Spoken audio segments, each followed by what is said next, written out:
তারেক রহমানকে বলবো, যদি আপনি ৮০ বছরের মানুষের দৃষ্টিতে বাংলাদেশকে দেখেন তাহলে আপনি ভুল করছেন।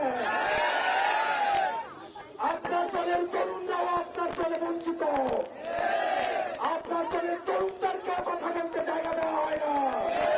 তারা আমাদের কাছে আসে, বলে তোমরা এগুলো নিয়ে কথা বলো। তারা আমাদের কাছে আসে, বলে যে তোমরা বলো যে বিএনপির কাউন্সিল কবে হয়েছে, এটা কি তারেক জিয়ার মনে আছে? বিএনপি অনেক নেতৃবৃন্দ আমাদের কাছে বলে, আমরা বলেছিলাম আমরা রাজনৈতিক খেলার নিয়ম পাল্টাবো, সাথে সাথে আমরা খেলাকেও পাল্টাবো। এই জ্যানজিকে আপনারা চিনেন না এখনো। এই জ্যানজিকে টাকা দিয়ে কিনা যায় না, এই জ্যানজিকে কোনো পয়সা দিয়ে কিনতে পারবেন না।